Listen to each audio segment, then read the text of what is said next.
Maknanya Allah wajib bersifat dengan sifat-sifat kesempurnaan yang amat banyak dan maha suci Allah daripada nak bersifat dengan sifat-sifat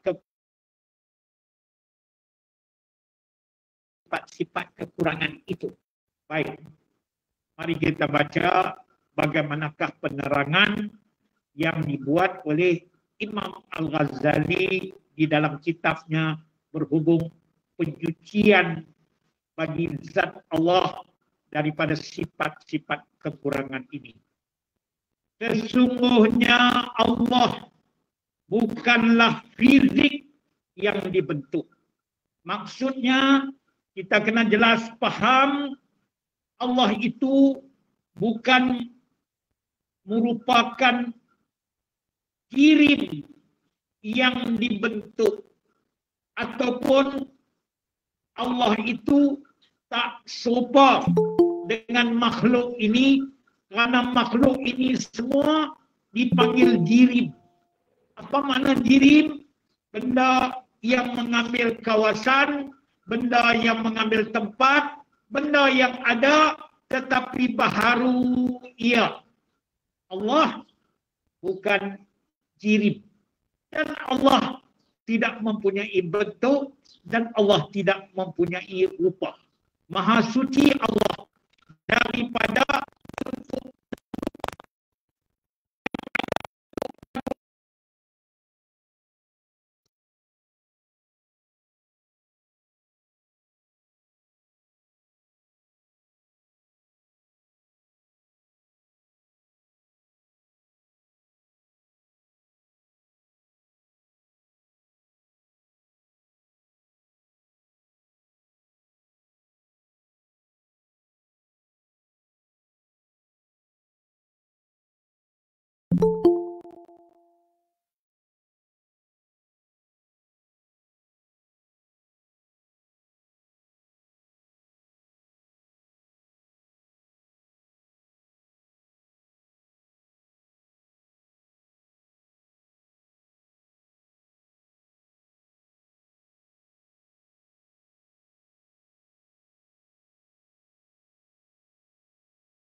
apa? Sebab ya, Tuhan tak ada serupa dengan makhluk. Kalau Allah serupa dengan makhluk, Allah pun adalah lemah seperti makhluk.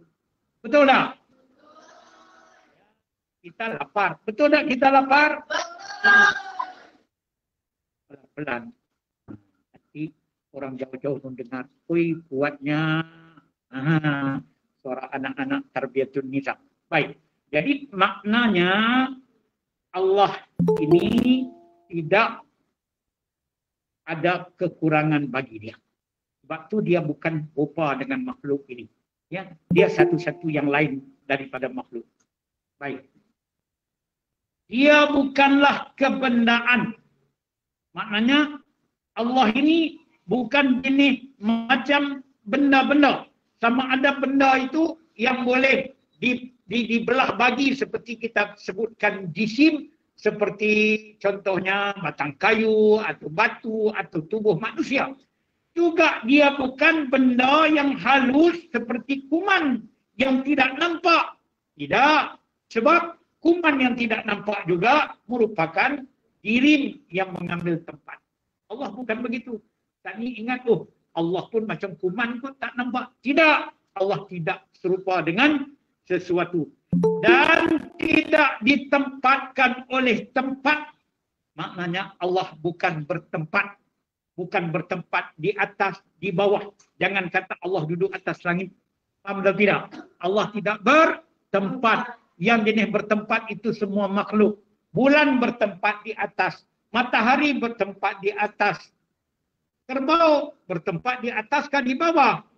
Di bawah. Allah bukan di atas, Allah bukan di bawah. Nampak? Allah tidak bertempat. Ya, baik. Jadi sebab benda yang bertempat ini namanya makhluk. Allah lain pada makhluk. Allah ada. Ya. Allah ada maknanya tidak bertempat. Bukan sifat dan tidak ditempatkan oleh sifat-sifat. Allah pula bukan sifat. Baik. Apa dia tu sifat? Ustaz bagi contoh.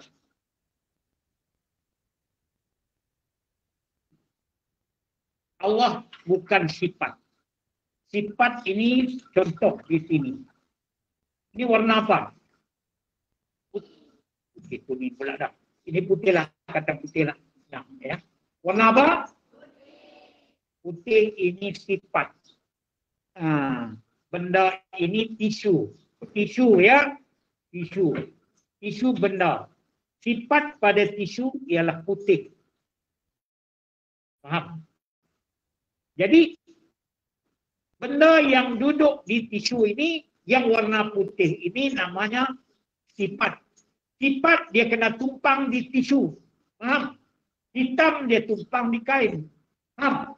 Jadi, hitam tidak boleh berdiri dengan sendirinya. Sifat tak boleh berdiri. Kita tak boleh kata, hitam sudah masuk, hitam sudah masuk. Apa hitam? Putih sudah masuk, putih sudah masuk. Apa dia putih sudah masuk? Orang putih sudah masuk. Apa? Putih pada orang, itu dia panggil sifat. Allah bukan sifat. Allah bukan tumpang di mana-mana. Tidak. Allah zat yang berdiri dengan sendirinya. Dia tidak berhajat menumpang pada yang lain. Kalau Allah tumpang pada yang lain, dia lemah. Dia bergantung pada yang lain. Faham? Sebab itu kita kata Allah bukan sifat yang bergantung pada yang lain. Contoh. Sifat warna hijau pada daun. Boleh nampak? Daun itu benda. Dan ada hijau warna di daun itu. Daun itu sifat. Sifat ini dia bergantung pada daun. Kalau daun itu jatuh, sifat itu tergantung sanakah jatuh sama-sama? Jatuh sama-sama. Sebab sifat itu dia bergantung. Kalau daun itu reput, hijau tadi reput atau tidak? Reput. Maka Allah bukan sifat. Kalau Allah sifat, nanti dia bergantung pada benda. Benda reput, dia berebut. Na'udzubillahi min zalik. Betul tak? Allah Maha Suci daripada sifat yang bergantung kepada zat yang lain. Dia adalah zat yang berdiri dengan sendirinya. Ini kita kena sucikan Allah daripada rupa sifat yang macam sifat baharu ini, sifat makhluk ini. Bahkan, dengar ya, Imam Ghazali nak tekankan, bahkan akan tetapi ataupun sedangkan dia tidak menyerupai segala yang ada. Faham? Allah tak serupa dengan segala yang ada. Allah tak serupa dengan Gunung Kinabalu. Faham? Allah tak serupa dengan udara. Allah tak serupa dengan langit. Allah tak serupa dengan apa-apa. Sebab dan segala yang ada tidak menyamainya. Dan segala yang ada seperti kita ini tidak pula menyamai Allah. Kita sama dengan Allah atau tidak? Bagus. Tidak ada sesuatu pun yang menyerupainya. Inilah yang Allah sebut dalam Quran. Laisa kamitslihi syai'. Tidaklah serupa Allah dengan sesuatu. Jadi jangan kata Allah serupa dengan langit, Allah serupa dengan gajah, Allah serupa dengan sesuatu. Allah tak serupa dengan sesuatu. Sesiapa pun tidak serupa dengan Tuhan. Siapa mengaku dia Tuhan, dia kata aku serupa dengan Tuhan, dia jadi kafir. Allah akan seksa dia. Dia bukan orang beriman lagi. Faham? Dan dia tidak seperti sesuatu. Dia tidak seperti sesuatu. Ya, sesuatu ni maknanya benda yang ada, yang nampak ke, tak nampak ke, maka Allah tidak seperti sesuatu. Apa benda yang tak nampak, tetapi kita yakin ada? Cuba sebut. Angin. Ya, lagi. Cuba sebut. Apa benda yang tak ada, tetapi ya, apa benda yang ada tetapi tidak nampak? Kira angin saja. Rukun iman. Cuba tengok rukun iman lagi apa yang kita kena percaya. Tapi kita tak nampak dia. Ghaib. Ya tahu ghaib. Apa yang ghaib itu?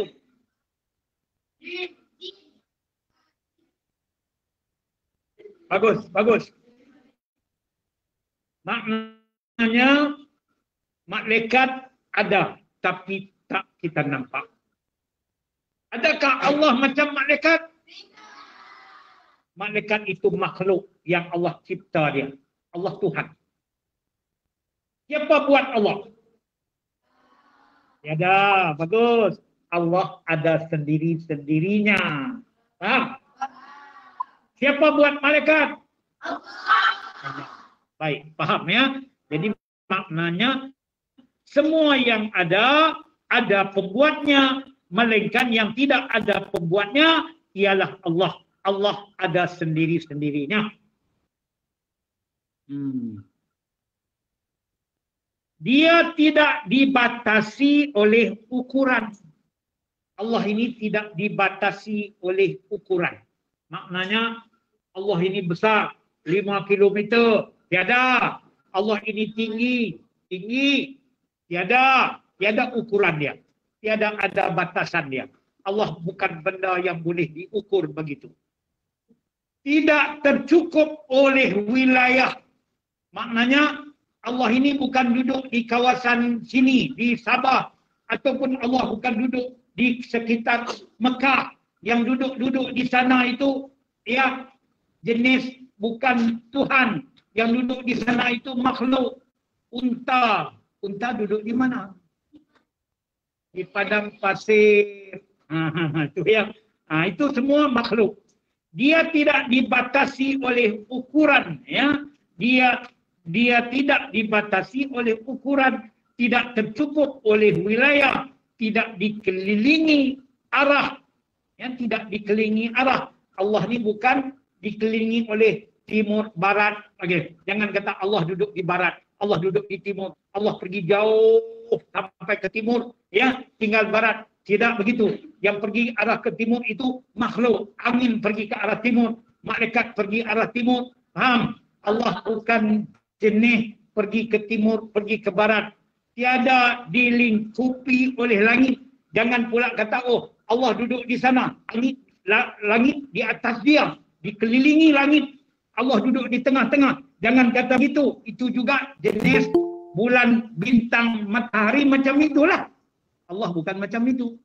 Macam mana Allah? Wallahu a'lam. Apa jawab? Allah saja yang mengetahui, kami tidak mengetahui. Baik. Tsumma qala, kemudian berkata lagi Imam Al-Ghazali rahimahullahu ta'ala. Dia bersemayam di atas arasy sebagaimana yang difirmankannya dalam arti yang dikehendakinya. Nah, ini kita harus hati-hati dalam membuat penerangan. Maksud di sini dia bersemayam di atas arasy, maksudnya mengikut ulama-ulama kita ahli sunnah wal jamaah, bukan dia duduk di atas arasy. Paham? Walaupun ada ayat mutasyabbihat yang menyebutkan di dalam Al-Quran surah Thaha yang mengatakan, yang menyebutkan Ar-Rahmanu 'alal 'arsy istawa. Allah yang bersifat dengan Rahman itu di atas arasy. Nah, itu bersemayam ia, kalau kita terjemah secara langsung. Tetapi ulama kita ahli sunnah wal jamaah nak mensucikan Allah daripada serupa dengan makhluk. Allah bukan ada tempat duduk. Jangan kata Allah Ta'ala itu duduk di atas arasy. Maksud di sini bersemayam, maknanya dia Allah memerintah di atas arasy. Maknanya Allah itu memerintah makhluknya yang besar yang namanya arasy.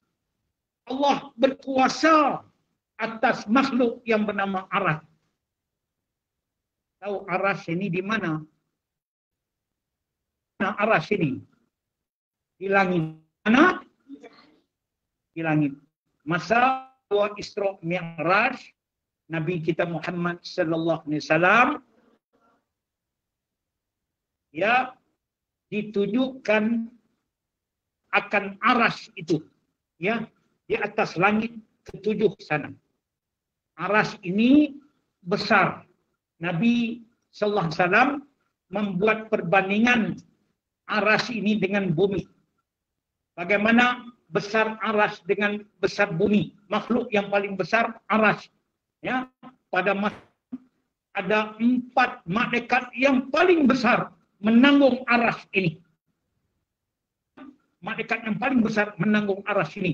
Nanti pada hari kiamat nanti Allah Ta'ala akan tambahkan lagi menanggung arasy, ya, kerana memuliakan hari agama pada ketika itu.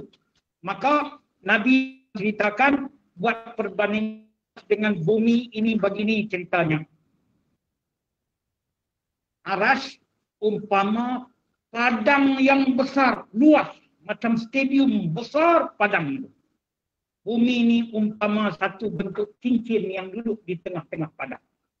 Jadi kalau satu bentuk cincin duduk di tengah padang yang besar, boleh nampakkah cincin itu?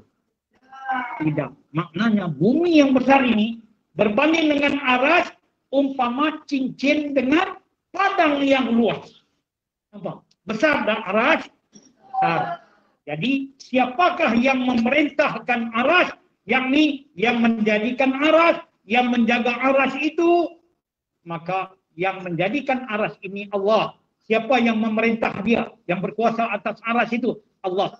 Jadi bukan Allah duduk di atas arasy. Jangan kita paham pula Allah duduk di mana? Oh, duduk di atas arasy. Oh, Allah macam kita juga, kita duduk atas kursi, Allah duduk atas arasy. Adapun Allah kita bertempat. Betul atau tidak? Jadi bila disebutkan dia bersemayam di atas aras, maknanya Allah ini maha berkuasa. Maka aras pun duduk di bawah perintah Tuhan kita yang bernama dengan Allah. Boleh faham? Allah duduk di atas aras. Jangan kita kata, oh Allah ini berhajat mau duduk di atas aras. Ada kerusi di sana duduk di atas. Itu yang duduk atas kerusi ini macam kita makhluk. Allah bukan duduk-duduk. Allah bukan bertangan, Allah bukan berkaki, Allah bukan berpunggung. Siapa kata Allah duduk macam kita? Kufur dia. Faham? Dia menyamakan Allah dengan makhluk. Baik.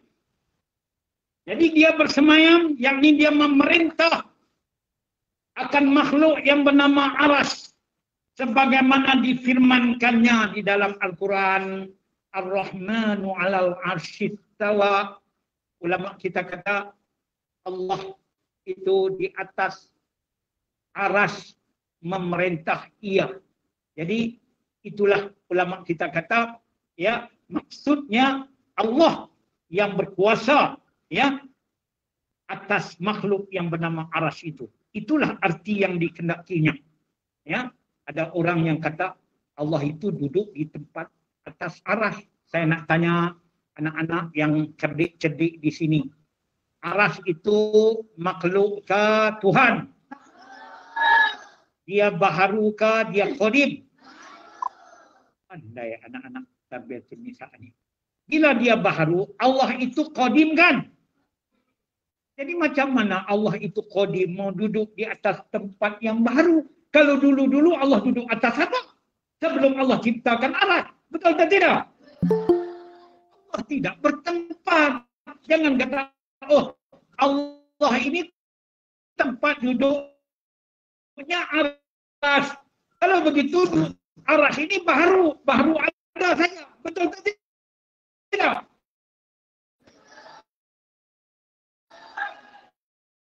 Sebelum Allah duduk atas aras, Allah duduk atas apa pula? Atas apa-apa kerana dia dengan makhluk. Paham gitu?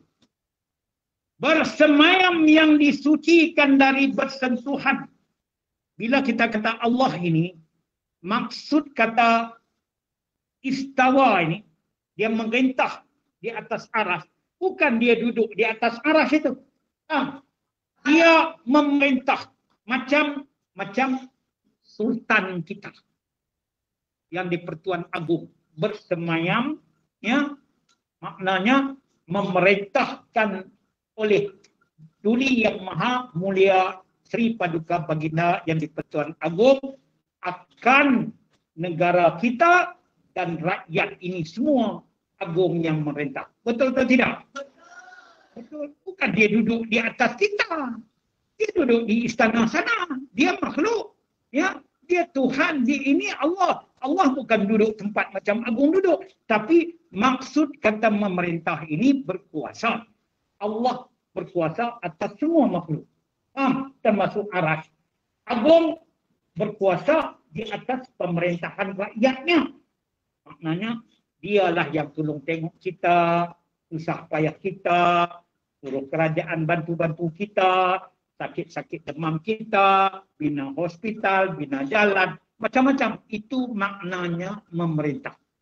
Allah lagilah bila memerintah. Dahsyat ini pemerintahan Allah. Apa dia? Allah mengadakan dulu. Semua benda dia mengadakan. Macam kita. Allah mengadakan kita. Jangan kata ayah kita, mak kita buat kita. Siapa buat kita? Bila Allah buat kita, tengok. Allah jadikan kita asalnya di dalam rahim kandungan ibu kita. Yang kecil saja mula-mula. Ya? Nah, jadi seketul darah, lepas tu naik seketul daging. Ya? Lepas tu Allah besar-besarkan, ya, sampailah dia dimasukkan roh, nyawa, ya. Kalau diteropong sudah begini, mula-mula tidak hidup, lepas dihidup gitu, baru ada tangan, baru ada kepala, ya, kepala pun besar dulu, mata besar, kan? Kita bisa tengok itu Allah jadi proses ini satu sampailah sempurna kita dilahirkan.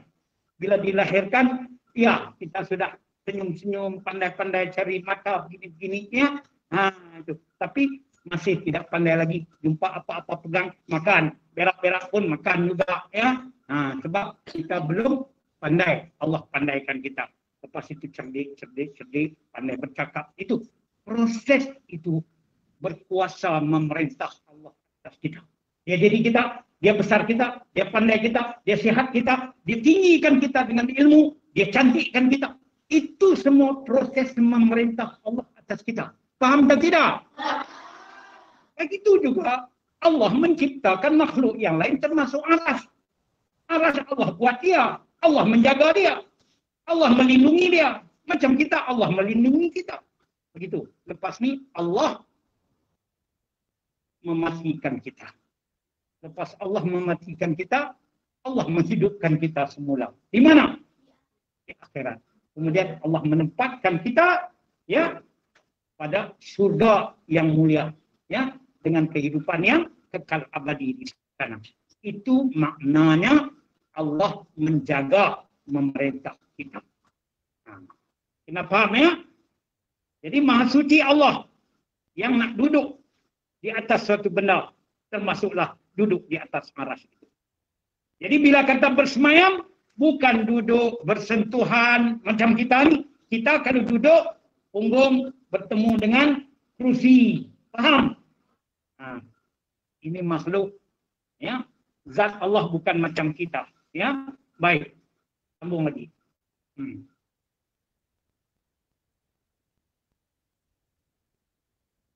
Bukan juga bertempat tinggal. Maksud bersemayam itu bukan bertempat tinggal. Allah di atas aras, bukan jadikan aras itu tempat tinggal. Bukan pula Allah itu berpindah-pindah. Mula duduk sana, duduk sini. Yang berpindah-pindah itu orang. Betul-betul. Lagi yang berpindah-pindah itu apa dia?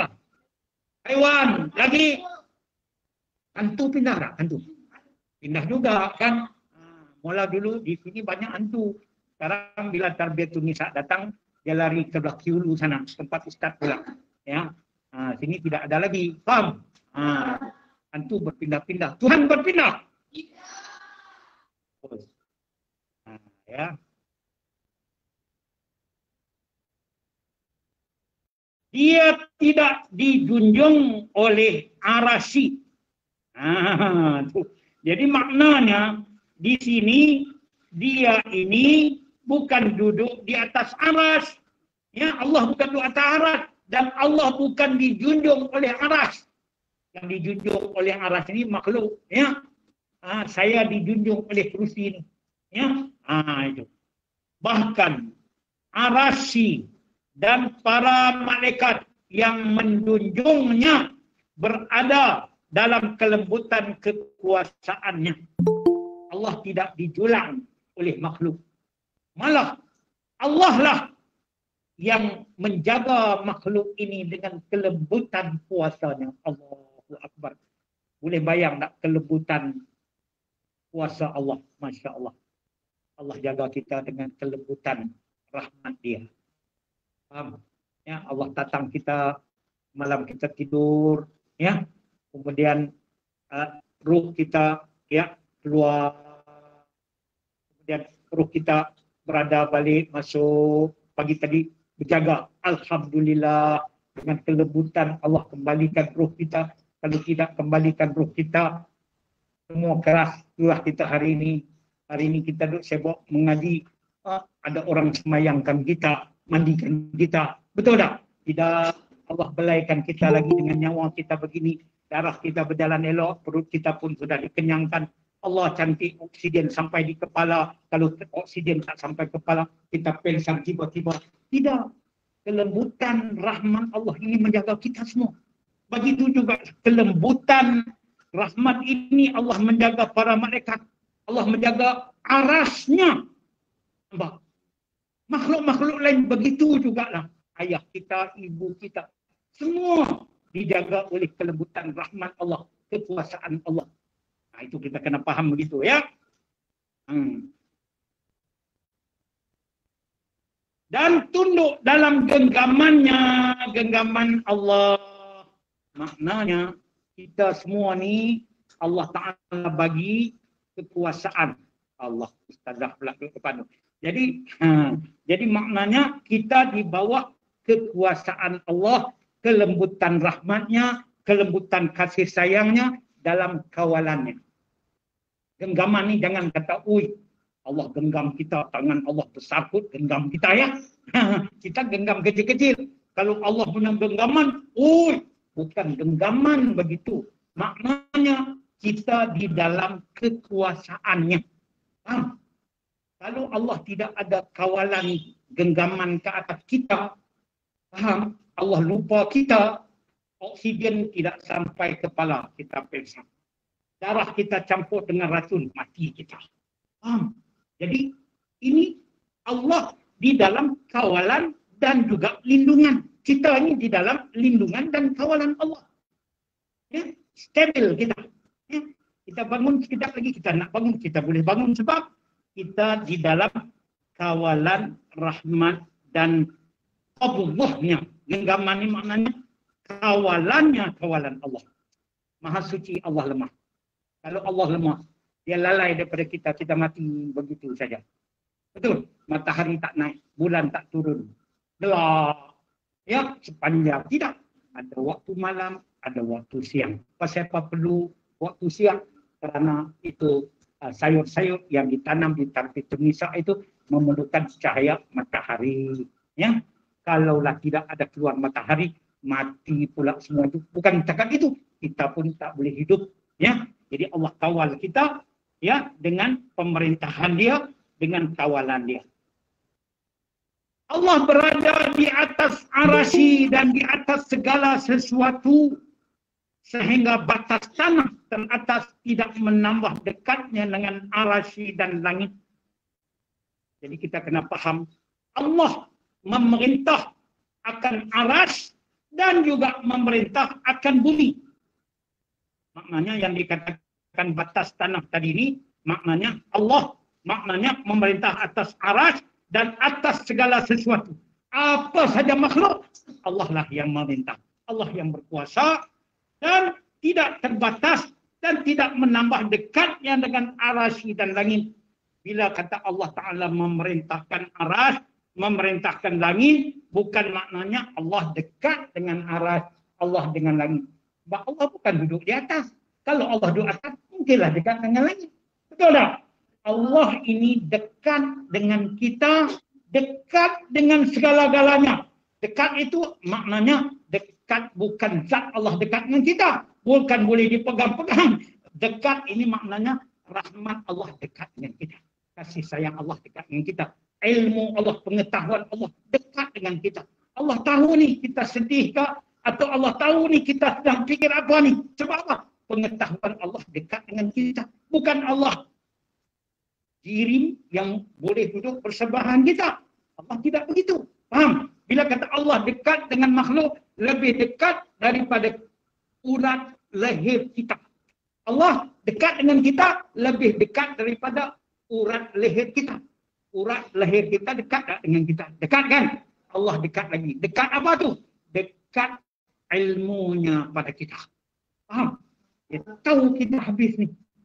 Dia tahu kita lepas ni kita nak makan apa, dia tahu ni. Ya. Lepas ni kita nak pergi mana, dia tahu ni. Bila kita nak kahwin dengan siapa, semua dalam pengetahuan Allah. Pengetahuan Allah kepada kita selalu dekat sebab Dia yang mencipta kita, Dia yang memerintah atas kita, ke depan sana di bawah Dia, di belakang dulu di bawah Dia, selama-lama kita di bawah Allah. Itu maknanya Allah dekat dengan kita, dekat pada ilmu Allah. Boleh faham? Dekat pada rahmat Allah. Bukan Allah dekat macam kita ini. Kalau Allah dekat begini, Allah pun bertempat juga ini. Tidak, Allah bukan bertempat. Dekat di sini maknanya dekat ilmunya, dekat kasih sayangnya, dekat pengetahuannya, dekat rahmatnya. Ya, baik. Bahkan dia tinggi kedudukannya di atas arasy. Maknanya kekuasaan Allah Ta'ala itu maha agung. Di atas makhluk yang besar seperti aras, sebagaimana dia tinggi kedudukannya di atas tanah, yakni tanah ini al-ard dengan maksud bumi. Begitu jugalah kekuasaan Allah Maha Agung di atas bumi ini. Atas langit pun kekuasaan dia, atas bumi kekuasaan dia, atas aras pun kekuasaan dia. Maknanya kekuasaan Allah atas tiap-tiap sesuatu sesuai dengan firman dalam Al-Quran, innallaha ala kulli syai'in qadir. Sesungguhnya Allah Ta'ala atas tiap-tiap sesuatu amat berkuasa ia. Boleh faham? Baik. Walau demikian, dia maha dekat dengan segala yang ada. Faham? Allah walaupun tidak bertempat, tetapi Allah ini maha dekat dengan segala yang ada. Dekat dengan segala ada ini maknanya Allah maha dekat dengan segala ada, dekat pada pengetahuannya. Faham? Apa nak jadi pada kita besok? Allah sudah tahu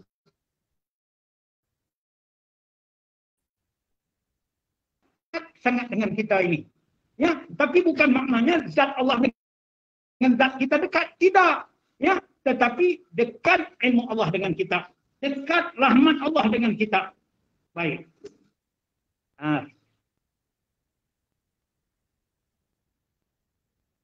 Dan lebih dekat kepada seorang hamba daripada urat lehernya. Ustaz dah cerita tadi. Kalau kita dengan urat leher kita dekat tak? Dekatlah. Urat leher kita sini, kita di sini. Dekat tak? Dekat. Allah lebih dekat daripada urat leher. Bukan Allah duduk dalam kita. Allah dekat dengan kita, dekat lebih dari urat leher. Maknanya duduk di bawah urat leher tu tiada. Dekat di sini dekat apa? Dekat ilmunya. Ya, dekat pengetahuannya. Jadi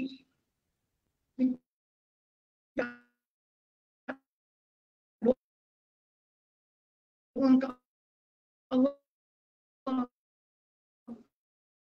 ya Allah, aku begini-begini, ya Allah. Sebab dia maha mengetahui. Ya Allah, aku sangat kasih engkau, ya Allah. Kasih aku, ya Allah. Minta apa saja dengan Allah. Sebab Allah maha mendengar. Allah maha dekat dengan kita. Dekat ilmunya, dekat pendengarannya, dekat penglihatannya. Sebab itu kita mengaji wujud khidam bakau itu. Ya, sifat Allah maha